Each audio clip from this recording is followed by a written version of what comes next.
欢迎大家来到地球玩家魔法手册，我是疗愈师月月。在这里呢，我们会一起探讨这个宇宙的世界观，然后还有地球的游戏规则。这样你身为一个人类，你就可以提高你的意识，除了成为一个很厉害的玩家，还是一个很厉害的 NPC 那我们今天的所有地球玩家想要带大家聊聊的是，很多人可能都有听过，但是也不太熟悉这个是什么的玛雅历。玛雅历谁提要聊的？是你上次有是你自己提到哦，对耶，对，我想起来了。我们之前在那个我们农民历的那一集，其实就有讲到，其实这个世界上还有很多很多不同的历法。我觉得蛮多人有接触灵性都有听过，有一个其中一个历法叫做玛雅历，所以我们今天就来稍微聊聊一下玛雅历到底是什么样子的存在。但是我也必须得说，因为我本人不是玛雅历的专家，也不是13月亮历的专家，但是我会用我的视角跟我对于这个历法的解读来跟大家分享这个历法的前因后果起源，跟它是如何去改变我们现代的运行模式，而现代的我们又可以如何使用它，然后让它在我们的生活上是可以有一个合作跟运用的。然后我也在这里期待，就是如果在聆听这集 podcast 听众，你本人是13月亮历跟玛雅历的专家的话，欢迎跟我一起录 podcast 我们可以一起来聊聊，就是每一个人在他的对应的历法上面出生年月日，然后会有什么样子的性格等等的。我就是来把这个意图发送给宇宙，希望宇宙可以派一个这样子的专家，然后来跟我们聊更深入的内容。 OK， 但是呢我们今天就来聊聊历法这件事情。除了聊玛雅历，我其实想要先聊的事情是，你们有没有想过现在的这个历法，这个公历是怎么来的？你们有想过这件事情吗？公历就是现在的那个就是国历几号几号，就是现在一年有12个月，然后365天，1月大2月小3月大4月小你们有想过这个格里历，这个历法叫做格里历，你们有想过这个历法是怎么来的吗？你们完全不好奇呢？你们从来没有想过对不对？没有想过。好，所以我今天开头就来聊聊，那到底我们现在的历法是什么，跟为什么又有所谓的新世代玛雅历的这个历法出现。我先说哦，历法它存在的目的不外乎就是要提醒我们时间轴的存在，对不对？太阳升起了，然后太阳落下了，月亮出现了等等，这些它是一个我们体感上知道一天过去的。可是如果没有一个日历来告诉我们说今天是1月几号2月几号3月几号，其实我们对于时间的流逝感是很模糊的。没错，就像是我不知道你们有没有这个经验，就是自从你以前还是上班族的时候，就是我们就知道周休2日，所以你会一直被提醒今天礼拜几，然后要放假了，然后要放假了，然后或者说台风假来了，然后你就知道那今天就是要放假。你对于时间的概念其实是很清楚的。可是自从你们现在可能你们有经历过有一段时间没有工作，然后休息，你们有没有发现时间突然就在你们身上不存在了？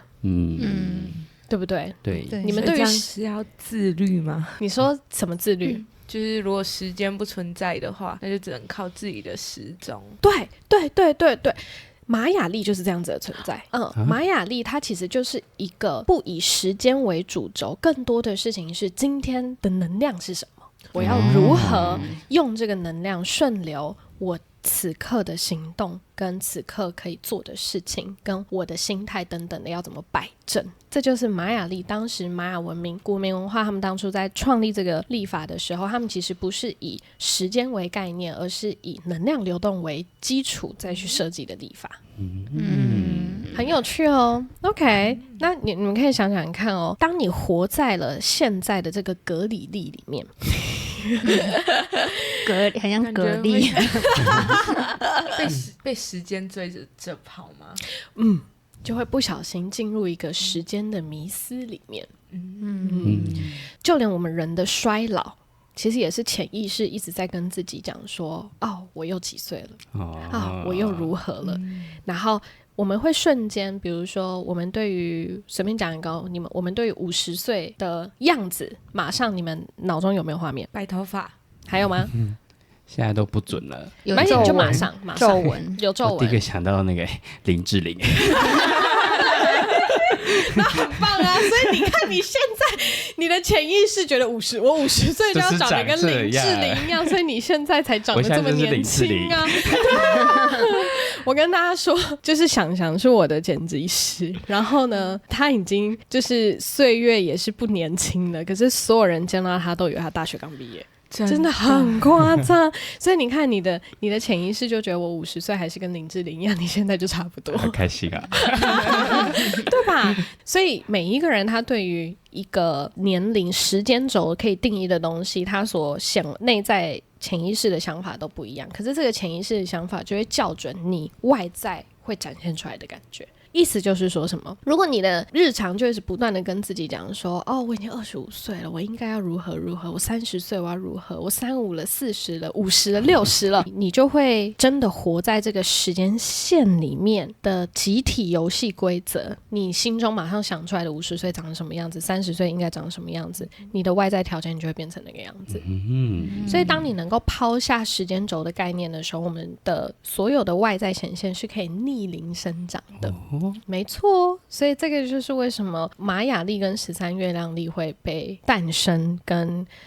此刻在这个地球的集体意识里面需要被出现的一个蛮重要的点。OK， 所以我们来聊聊，就是如果此刻的你们觉得自己好像很努力，或者觉得时间永远不够用，如果你心中曾经有想过，天哪，我怎么觉得时间不够用，然后让自己像是一个在轮转里面跑的仓鼠，就是一直跑一直跑一直跑一直跑一直跑一直跑，或者然后追逐，好像前面有东西在追逐着什么的话呢，OK， 我觉得这一集就会让大家打破这一个游戏设定，然后让你时间观念，没错，打破这个时间观念，然后让你更了解到底此刻我们在遵循的这个时间到底是什么。好，所以一开始我们先来聊格里历，我们刚才在讲这个。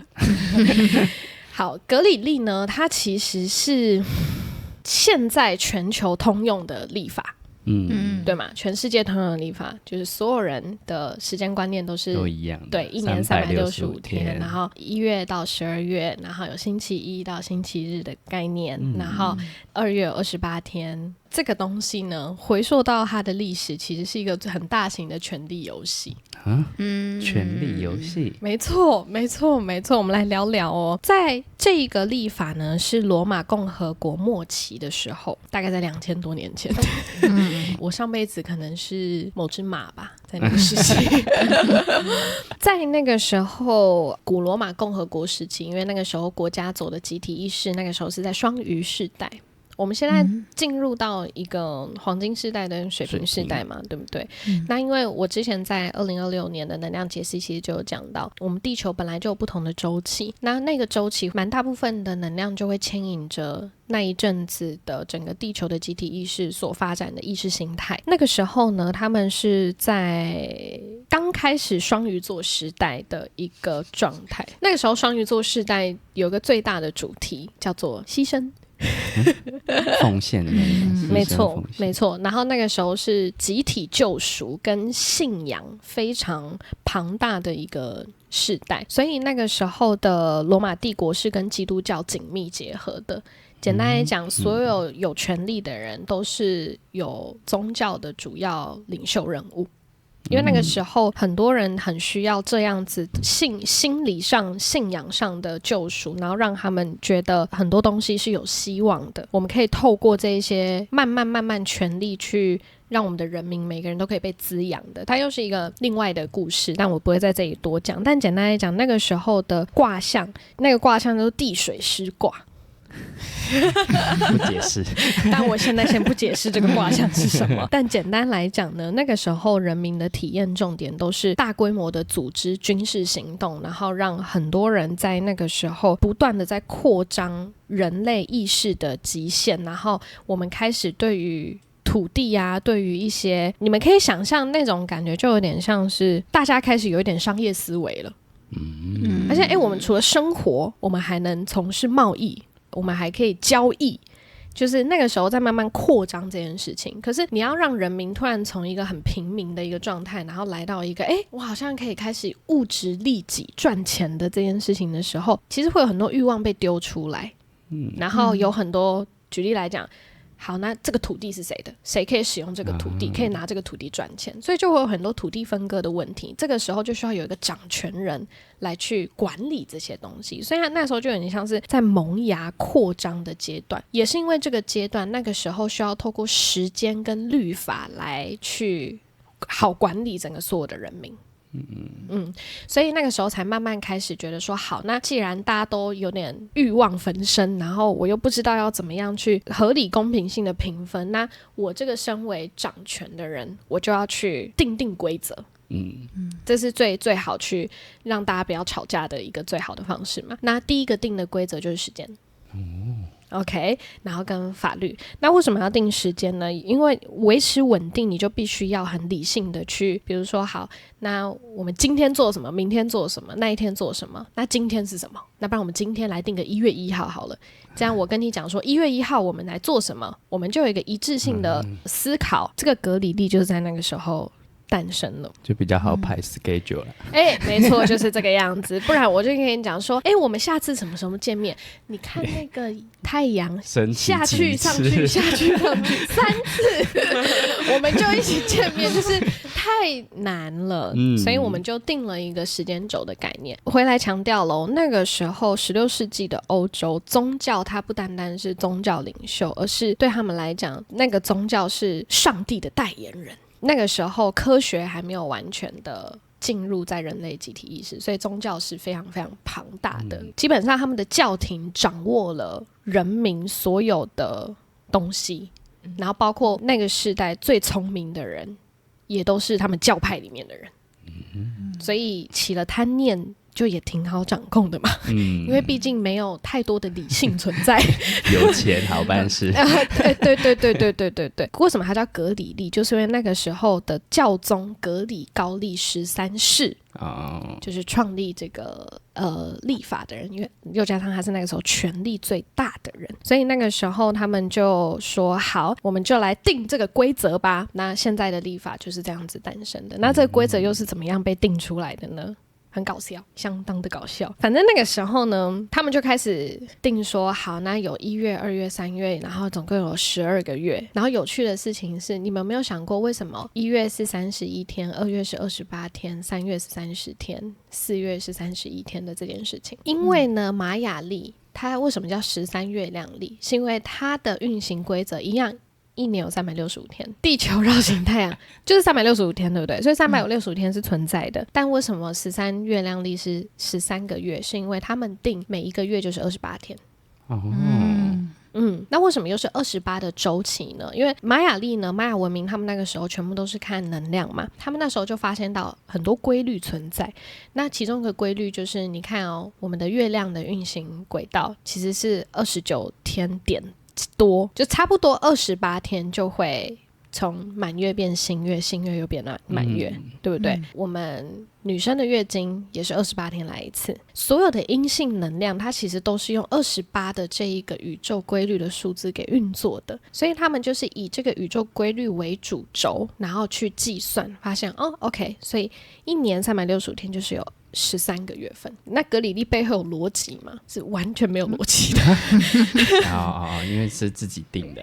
那你知道他们怎么定的吗？在那个时候呢，就是罗马共和国末期的时候，凯撒大帝，反正懂历史的人就知道我在讲什么。我这也不是历史频道，所以大家就是也不要去理解凯撒大帝到底是谁。反正就是那个时候有一个凯撒大帝，为了行政方便，然后他就推出了有一个历叫做儒略历。然后呢，他推出这个历的时候呢，他为了纪念他自己，他的名字叫做那个 Julius 卡塞，所以呢，怎么听起来？好，所以你们听到 Julius 卡塞对不对？然后呢，他就为了纪念他自己，他就觉得7月的名字要是 July，懂那个意思了。他就拿他的名字取了一个谐音，觉得说，那我要纪念我自己，7月就叫 July 吧。然后就变英文这样。所以每个月份的。就是对，每个月份其实都有，然后包括就是他那个时候，反正凯撒大帝跟奥古斯大帝他们就是争来争去，然后奥古斯他为了他的虚荣心，然后不输给凯撒，他就奥古斯嘛 August，所以8月就变成 August，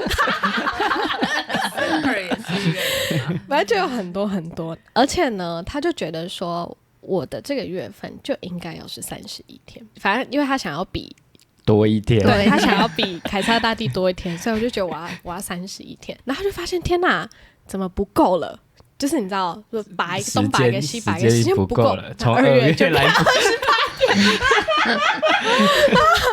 及，有够随便，这是真的很随便，所以你就知道我们现在的历法有多随便，随便到你就会觉得哦，原来我在遵循的这个时间轴的回溯到历史也是挺搞笑的呢。对，非常非常的搞笑。但是呢，我也必须得说，这些也都是宇宙安排的。我刚刚说嘛，在那个时代，大家在经历的是双鱼座时代，所以双鱼座时代，他们的确就是要让他们去体验，开始在我们人类的潜意识里面植入一些混乱感。因为潜意识很混乱，为什么2月只有28天，然后31天？就这些不规则的设计，其实会打乱我们心中的规律。会哦，这些不规则，其实潜意识都在打乱我们心中的规律。可是也是因为如此的混乱，越混乱的世代，越会养成觉知觉醒的后代出来，因为太没有规则了，太毫无逻辑了，所以会导致集体意识混乱的时候，混乱到一个极致，就会物极必反。而现在我们的水瓶世代就是那一个开始要开始意识到原来混乱会影响我，那在混乱的背后我要的真理是什么，才促成了现在这个时代的觉醒风潮、觉醒意识。我有一个问题就是、可能像是双鱼世代、水瓶世代大概会持续多久？我本人对于那个八字易经比较熟，我用易经来讲这个好了。我那天还在车上跟桑迪讲，因为在易经的规则运行里面呢，20年会换一个卦象，每3年为一元，然后呢总共有9个周期会去经历，然后所以反正总共20乘以9等于180年，所以以现在我上次在2026年能量解析的那一集有讲，我们现在进入的是九紫离火运嘛，这个运呢会从2024年走到2043年，20年为一个周期，然后再走到下一个周期，它就不会是九紫离火了，上一个周期又走的是完全不一样。我其实之前有开一个课程，就是在讲这些卦象，比如说我举个最简单的例子，九紫离火运它其实在走的就是火的能量，然后我们为什么在这20年身心灵好像有一种突然被大量看见，突然被大量觉醒，那个跟世代的能量有关系，因为九紫离火它的卦，它其实就是在讲的，你们看那个卦象，它是外面是很实的，可是里面是空的，它的卦象，所以这也代表什么？你有一栋房子，然后钢筋水泥全部都已经架好了，你可以住人，可以睡人，可是呢内在很虚，所以越虚的情况之下，你就会越想要在里面填满些什么。所以这个世代的人，他要的不只是房子而已，他要的是软装，他要的是我要有质感的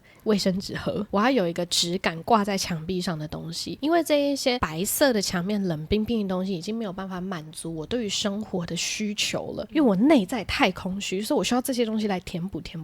所以这些内在空虚也会在这个时期被放得很大。那当你被放得很大的时候，身心灵它就会是一个需求，因为我想要知道我内心到底装什么，我想要知道这个游戏规则到底是什么，所以在这20年会一直持续到你看2043年都会有大量有关于美的，有关于身心灵，关于那种很内在的东西，还有阴性能量也会慢慢被觉醒，所以你会发现越来越多女性领袖，然后很多被看见的大部分都是女性，跟过去的男性权威有一个完全不一样的东西。对，那当然一样物极必反，所以这20年也有一些我们要去磨的。那上一个周期的20年，你们有没有发现房地产那个时候是大涨的？跟那个时候的卦象也有关系，因为那个时候的卦象是一个大家在集体的冲，集体的想要把房子建好。过去20年就是在建房子，我们就是把这些钢筋水泥，谁有资源我就来合作，然后我们就尽可能把基础建设做好。所以过去的20年真的就是一直在打基础，可是基础有了，接下来就是内在的东西了。所以它又真的有很多不同的运一直在走，一直在走，一直在走，一直在走。所以你们去看哦，上一个180年前的地球，那个时候是19、20世纪的时候。对，19、20世纪的时候，其实那一阵子也有一波巫师跟崛起。对，没错。因为那个时候也是又走入了九子离火运，然后那个时候你会发现很多的文献记载，19世纪那个时候真的出了很多很多在玩能量的神秘学，那个时候慢慢出现，只是随着世代的推移，现在变成一个所谓的 New Age 的星际种子大量觉醒的世代，又跟过去180年的九子离火运运作的东西不一样。所以懂世界整个地球游戏规律规则的人，其实你真的会很好很好的去体验你的人生，会非常的好玩。所以我之前在九子离火运那一堂课，其实有讲到什么样子的职业是这20年最有需求的职业。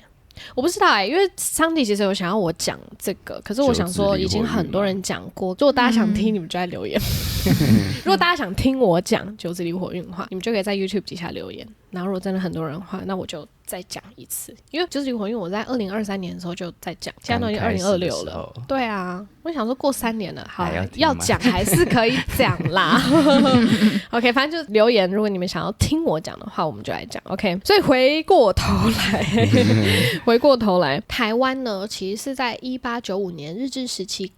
就是日本刚进入日治时，反正就日治时期那个时候把哥里力带来台湾，然后开始让整个台湾的社会然后开始运行这样子的时间法则，然后包括星期1、星期2、星期3、星期4、星期5、6日，其实也是日本带来的所以以前就是农民历嘛。没错没错，也是他们所引进嘛，就是反正就是也带来给台湾，然后让台湾的规则是有这样子的概念的。你们是不是觉得周休2日好像是很正常的事情，对不对？其实这个世界上不是所有人都有周休2日这件事情就比如说尼泊尔他们是上6天休1天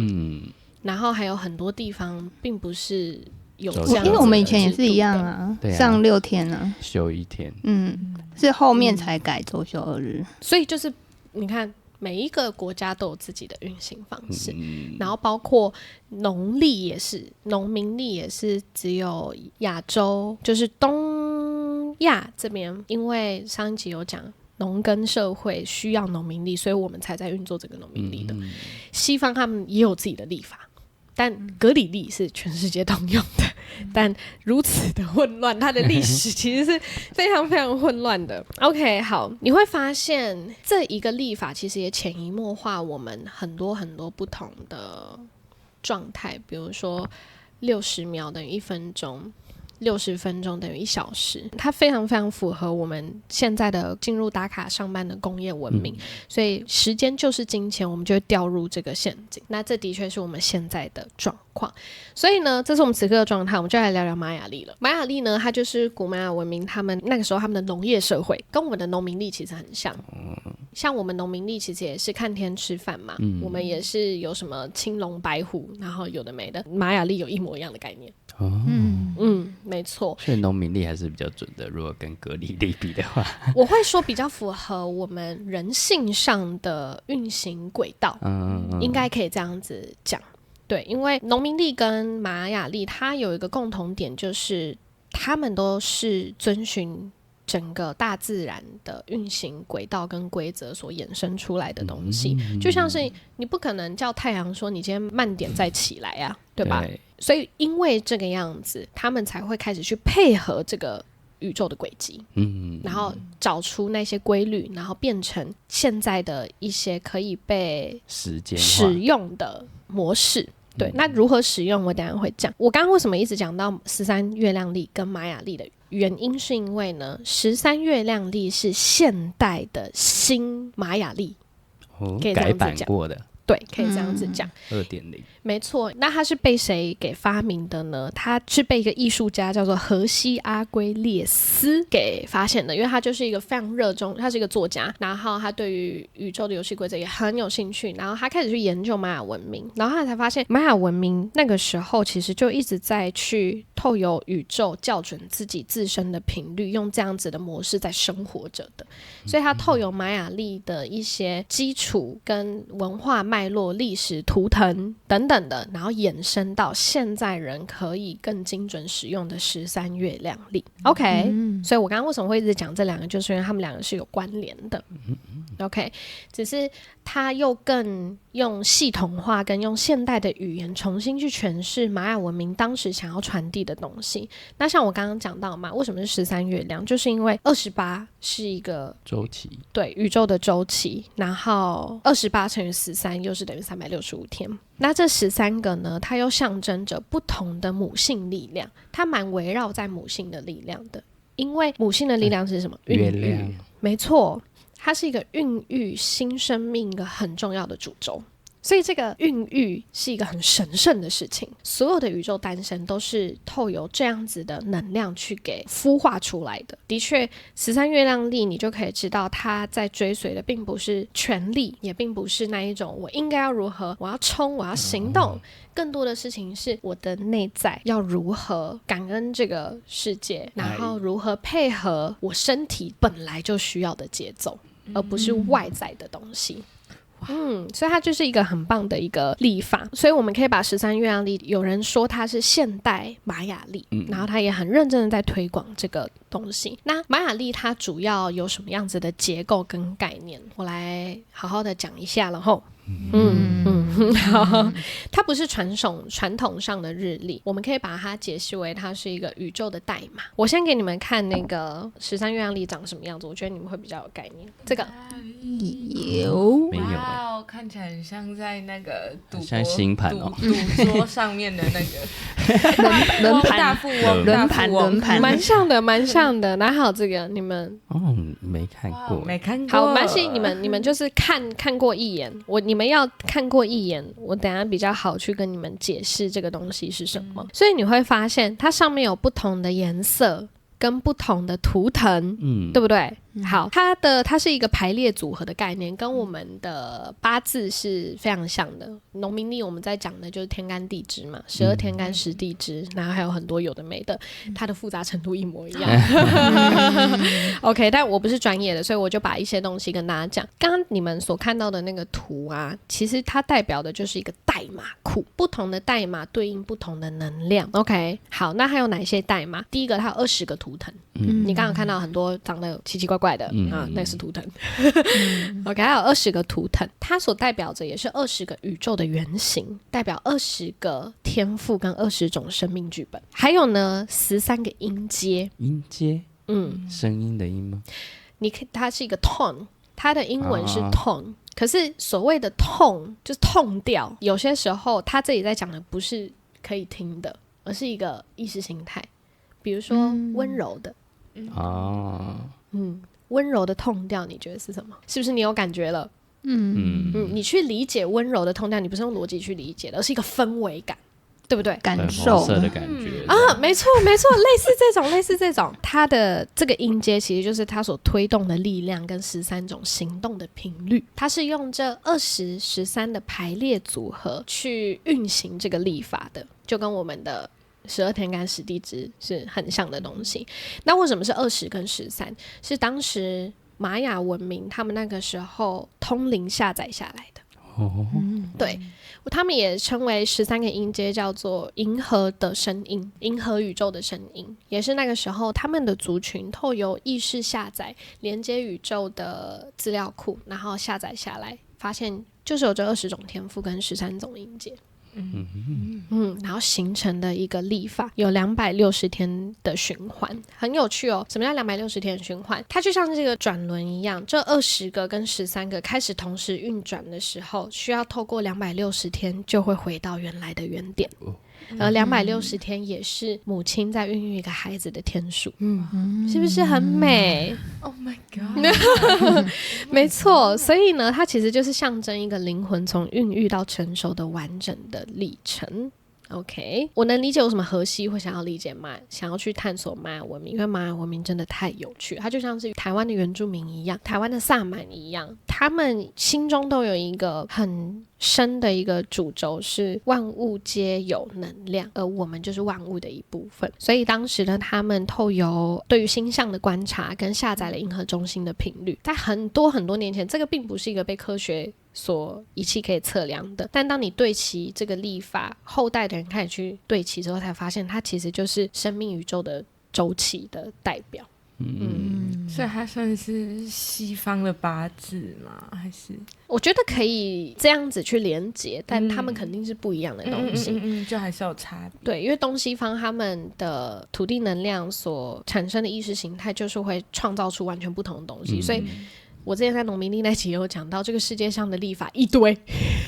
但就是根据那个环境所被支持、被允许的一种游戏规则嘛，所以游戏规则真的是百百种。没错，大家已经稍微有概念知道13月亮历是什么了。那到底我们现代的人要如何用这个13月亮历呢？其实网络上有蛮多的资讯，你可以透由你的生日然后去输入，它就会在那一天就会有一个查询你的印记，然后他们称之为这个叫 KIN。对，那它跟八字又不一样的是，八字是不是除了出生年月日，然后很细节的时辰，然后几分几秒，对不对？我会说它跟农民历很像。农民历就是那一天会发生什么事情，就是那一天会发生什么事情，没有给你几分几秒再发生什么事情的。对应的，你就可以想象玛雅历的那一天，就有属于你那一天的地球角色初始的属性，所以你找到你那一天诞生的时候，玛雅历的周期走到哪里，你就可以知道说你的灵魂天赋跟特质是什么。因为那个就是属于你来到这个地球上的印记。那个跟八字啊跟易经啊，然后什么现在所有的算命的有没有一致性是有的。因为我后来回去看我的那一天的印记，它所叙述的东西跟所有你说星盘也好，生命灵数也好，八字人类图在讲的东西真的都是大同小异，差不多只是看你想要用哪一个切入点去了解。因为那20个天赋跟13个音调，它在叙述的角度其实蛮浪漫的。就是真的可以去研究。像比如说举个例子来讲好了，以我来讲，我的那一天的玩家设定是 King 47银河的蓝手。好，那我就解读我自己的我用我粗略的理解，粗略的那个13月亮历OK， 我的主印记是蓝手 Blue Hand， 然后它又会因为你的调性不同，又是完全不一样的排列组合。OK， 那蓝手呢，我给你们看蓝手长得什么样子，这个是我的。我好像也有蓝手对，它有不同的印记。我的主印记是蓝手，引导是蓝猴，支持是黄人，挑战扩展是红地球，隐藏推动是白巫师。然后我的黄太阳波幅是83，我的力量动物是老鹰。那就举例蓝手好了。蓝手呢，它所代表的又是成就疗愈。跟你现在做的一样。没错。蓝手的人就会有一个特质，是我们是透过手来做事情的，我们就是要透过做来学习。就有些人他可能读书是不是就会理解，但对于蓝手来讲，就是你要实际去做。以股票来讲好了，有些人可以透过读书，你就可以知道股票的运作如何。可是对于我来讲的话 ，no 不行，我就是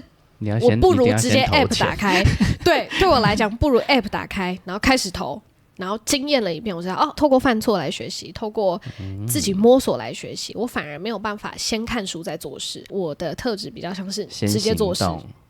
直接做事，然后从不会中查资料。有些人是查完我就可以做好，我是要做查。所以那个你是要做了才会知道问题出在哪里。没错，就是比起空着去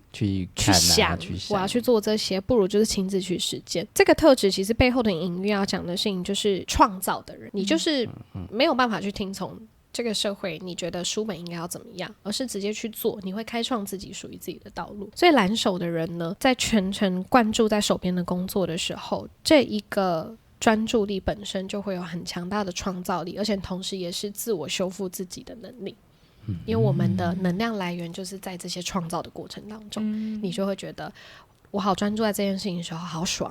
这就是蓝手的特质。OK， 那我的调性是银河，我的代表动物又是鹰，我的调性是8，所以呢，我很在乎诚信跟和谐，也是这一个频率会一直不断的要求我的内在信念跟外在行动必须要一致。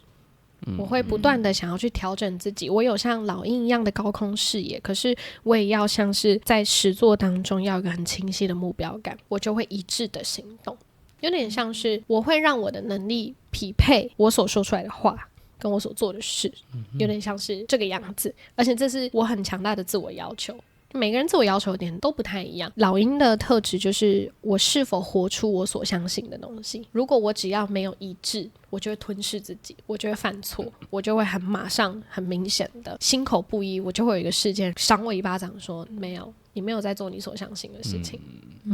我的状态是这样，然后很可爱，就是印记也有分很多种，印记就有点像是你的力量护卫队，有哪一些能量在推动着你跟保护着你跟支撑的能量，像我有蓝猴有黄人有红地球有白巫师，他们其实都分别给了我不同的力量。可是很有趣哦，我举例来讲哦，它有分引导力量、支持力量、挑战力量跟隐藏的推动力，也就是说你去了解你的印记，你就知道你潜在的爆发力是哪一个，跟你在做什么样子的事情的时候，你会开始拉低你的频率跟能量。我的挑战是红地球，所以红地球就是我生命当中需要去学习的功课，而我要学的功课就是扎根，不能冲太快。我反而越跟随大自然的节奏，我越同步这整个集体意识跟我自己内在的导航的力量，我会越舒服。13月亮历真的也是在透由这个，你可以慢慢去了解你潜意识的状态到底是如何。玛雅13月亮历它的核心源头毕竟是连接银河中心嘛，宇宙的银河中心跟这个大自然的频率的律动，所以你看他会讲氛围感，他会讲你当下的频率跟你要如何调频的这件事情。然后我觉得八字它比较像是五行阴阳，他在讲的比较多是因果宿命，你的宿命的轨迹，你的因果的波长会如何进行，就有点像是你在这个地图关卡游戏当中，他会告诉你哪里有坑，哪里有宝藏，哪里可以做什么，所以他会有一个你几岁到几岁做什么样子的事情会如何，然后透由五行去补你的气，他在强调的比较像是你的这一些能量的运作。我觉得13月亮历就比较像是你今天走出门的时候，你要播哪一种背景音乐去支持你今天的心情，就像你今天要播 K-pop， 还是你今天想要听个轻音乐，还是你想要听古典乐来支持你今天此刻当下的能量。所以我刚刚讲到嘛，它其实跟农民历很像，你只要理解你今天的玛雅历长什么样子，你就可以知道今天如何支持自己。所以同一天生日的人是一样的，一样的是一样的。我觉得人类图它比较像是你的角色属性跟你的人生使用说明书，那个又不太一样，然后他也会教你说那你要怎么做。但我觉得13月亮历它不讨论好运或坏运，它讨论的其实就是你的此刻的能量频率是什么，你有没有跟宇宙同步。它不是在讲你的过去，也不是在讲你的未来，而是现在你当下你跟宇宙有同步吗？你有在照着那个节奏去走吗？有没有共识性？所以这个是了解玛雅历一个很棒的一个点，你就会更了解自己，然后更明白要怎么样去在今天的当下，然后支持当下的自己，这样子。OK，好的，那请问现在有什么样的问题吗？有吗？是不是没有问题了呢？确定齁？有没有什么想问的？我们可以等那个啊，等专业的人来的时候再问。需要专业人士。对。所以呢，今天讲这么多，讲了现在的历法，讲了玛雅13月亮历，然后讲了不同的历法。其实想要讲一个蛮大的重点是，我们想要成为地球玩家的时候，我们就可以慢慢的跳脱时间轴的概念。有些时候我们不再问自己说，现在几点？更多的事情是，我现在的频率是什么？我现在的心情是什么？对，我现在的调性是什么？我现在的氛围感是什么？所以当你不再被这个时间给框住的时候，你就会发现你拥有就是一整片银河的能量，都为你所用，这是一件很棒的事情。所以透过这个历法，我希望可以让大家有一个新的对于我们活在一个什么样子的时间轴有一个新的概念。那我们今天接下来就来抽指导灵神谕卡牌来给聆听这集 podcast 听众的祝福跟指引咯。解脱解脱，我们今天抽到解脱，结束停止放下接纳。其实它也真的呼应了我们今天在 Podcast 讲的东西。你看停止代表什么？停止那一些无意义的追赶，追赶那一些你认为外在条件的东西。比如说成功、头衔、金钱、关系、念头，我觉得这都是要停止追求的。为什么要停止追求，你就能够解脱呢？你看当我们回到内在的力量，我想要讲的并不是说这些工作、这些人际关系并不重要，而是你会发现最终外在条件的东西都是你掌控不了的东西。它之所以是外在，就是因为它跟你其实没有任何关联，只是你选择此刻与它连结而已。可是你没有办法去掌控一个跟你无关的东西啊，对吧？本质上跟你无关的东西，比如说工作，你看我们很久很久以前人类也没有工作的概念啊。工作是这个资本主义的时代被创造出来的需求。那的确你现在需要去连接这个需求，所以它跟你是有关系的。可是在这个关系以外，回到灵魂最深的本质，真正跟你有关系的还是你面对工作的态度、心态、感受、喜好。这些内在的感受才是我们要去往内探索的，而不是工作的头衔、工作的薪资、工作的同事，这些其实都是我们没有办法去决定跟没有办法去真的获得跟属于的东西。所以我们要做的事情，去勇敢的结束那一些不再服务你灵魂的关系、工作跟念头，放下那一个我必须要变得很忙碌，我才是一个有在运作、有价值的幻想。然后去接纳当下的自己，因为当你不再对抗时间，你不觉得25岁应该要如何，30岁应该要如何的时候，你会发现此刻你想要变成什么样子，你就已经活在宇宙的丰盛的流动里面了。所以今天聊玛雅历不是要给大家更多的任务，而是带给你解脱的勇气，解脱那一些幻象的勇气。当你放下手表，开始去聆听你内在的那个音调的时候，你会发现你会获得前所未有的宇宙中心的平静感、顺流感。没错，所以希望每位地球玩家都能在今天找回你的呼吸，接纳你的节奏，然后呢慢慢的去从旧世代脱离、旧身份脱离，然后活出一个全新的自己。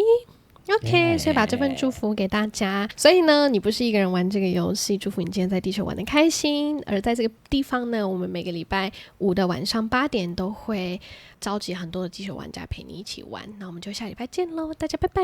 拜拜，新年快乐！这播的时候是新年的时候吗？应该差不多差不多。新年快乐，新年快乐，好好笑Hello， 所有在聆听 Podcast 的听众，接下来月要来跟大家分享淼淼能量疗愈学院在今年2026年一整年的活动有哪一些。因为目前我们的活动都陆陆续续被规划出来了，所以在这里跟大家快速分享一下，你就可以去感受看看有哪些课程、疗愈项目、体验，还有旅修，国外的旅修是适合你们的。在今年我有一个很大的愿景，就是我希望把更多的台湾人带到国外，聚集更多的台湾人也好，华人在身心灵的圈子都有一颗灵魂可以被安放的地方。第一个活动会是在今年4月的20号到26号，我会在尼泊尔办一个颂钵身心灵 retreat， 除了结合我们的阿育吠陀饮食，也会结合颂钵的证照书，然后我会带大家采能量点，一个完整的1周的活动，让大家在这个空间感受到喜马拉雅山谷身心灵带给你的疗愈。下一个活动呢，会是在5月的时候，5月我回台湾后，会从5月2号一路上课到5月31号，今年上半年唯一的台湾工作坊课程，全部集中在5月跟大家一起见面。我会在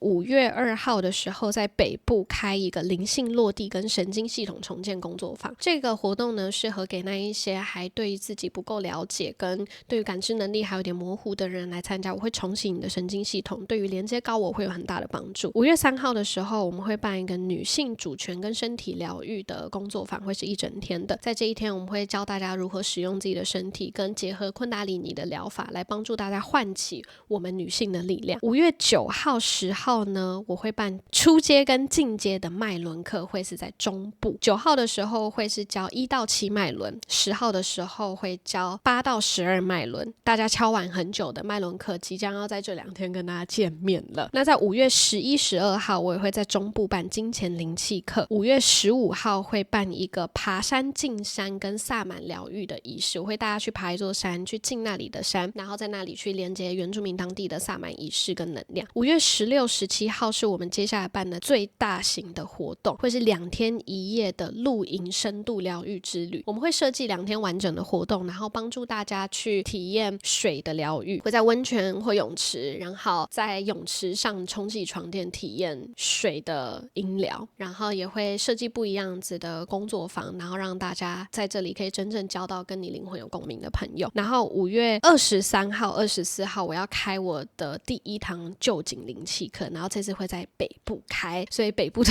同学们，我终于要去台北开课了，你们可以再把时间留下来。但是臼井灵气课会有3个1阶、2阶、3阶，分别用3个月进行，所有完整资讯都在我们官网上。然后5月29号会办与高我连接的课程，5月30、31号会是在北部办金钱灵气课。5月完之后，月就会飞到新加坡，我在6月3号、7号会在新加坡开课，然后6月8号到29号我就会往澳洲移动，我会在8号、14号的时候人在墨尔本，15号到21号在雪梨，22号到28号在 Brisbane 跟黄金海岸。所以如果你是在这里的听众，我们就会在这3个不同的地点跟大家见面跟开课。我会在7月的时候去欧洲，这一次除了带大家去尼泊尔之外，我还要带大家去美国的雪士达山。我们这次在8月的15号到24号会有一个10天在美国雪士达山的 retreat。你对于这里有感受到深深的召唤的话，我们会在那里带大家去连接外星精灵，我会帮大家在那里连接我们的地球妈妈的子宫，然后重启你的灵魂蓝图，然后打开你的光体。所以在那10天会是一个很深度的疗愈之旅，这是目前确定会有的课程。谢谢你们听了这么的多，所有的详细资讯都会在我们的官网上，你可以在底下的资讯栏点选连接，你要的所有的内容跟报名管道、行程资讯细节都会在上面一目了然。所以我们就到时候见咯，大家拜拜。